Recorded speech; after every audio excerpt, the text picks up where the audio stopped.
धर्माचे मानबिंदू हिंदू अस्मितेचे शिरोमणी हिंदुस्थान हिंदू धर्म रक्षक सरसेनापती महानेता शिवसेना पक्ष प्रमुख श्रीमान उद्धव साहेब ठाकरे यांचा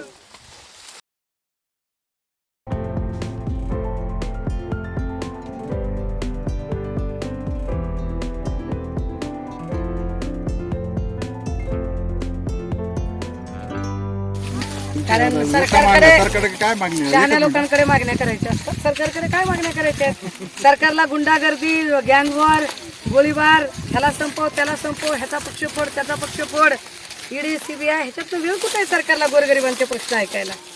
गोरगरिबांच्या प्रश्नांना आम्ही जाणून घेतोय ते याच्यासाठी की जर 2024 नंतर या सगळ्या महाराष्ट्राच्यासाठी आम्हाला काही पॉलिसी डॉक्युमेंट बनवायचं असेल तर ते पॉलिसी डॉक्युमेंट बनवताना नेमकं शोषण कुठे होतं, कुठल्या स्तरावर होतं, ते फील्डमध्ये जाऊन बघणं ही आम्हा शिवसैनिकांची जबाबदारी आहे.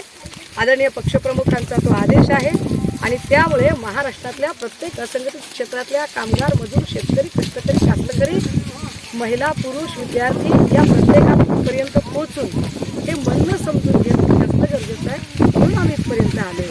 सरकार काहीतरी देणार आहे या भ्रमात आम्ही अजिबात नाही.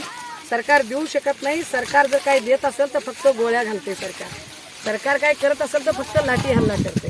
सरकारला काही मागायला गेलं तर सरकार खोट्या केसेस करते. सरकार पक्ष फोडतंय. सरकार स्वायत्त यंत्रणा हाताशी धरते. सरकार गोरगरिबांचे प्रश्न सोडवत नाही. आत्ताच्या ह्या ज्या सगळ्या भेटीगाठी आहेत त्या येणाऱ्या काळात शिवसेना उद्धव बाळासाहेब ठाकरे पक्षाचा निवडणूक जाहीरनामा काय असेल, अजेंडा काय असेल आणि एक विजनरी पॉलिसी डॉक्युमेंट काय असावं यासाठीची म्हणून ही अगदी ग्रासरूटला जाऊन पाहणी आणि चर्चा संवाद आहे. SB न्यूज चॅनलला लाईक करा, शेअर करा, सबस्क्राईब करा.